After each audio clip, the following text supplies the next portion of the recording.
Hello guys, sa pang-apat na gabi ng kwento natin tungkol naman sa pasahero at driver, jeepney driver yun. Mayroon daw isang pasahero papunta ng Tabaco to Legazpi. Inabot niya daw yung bayad.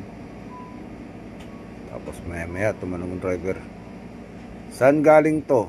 Sabi daw ng pasahero, sa akin na niya. Sabi ng driver ba, piloso pa niya to tingnan natin maya. Kumbaga, sino magagalit sa ating dalawa? Maya ron, nung malapit na sa Legazpi, tinanong doon ng pasahero, ma, sukli ko po. Di raw pinansin ng driver. Inaasar niya rin. Tapos maya, pababa na siya.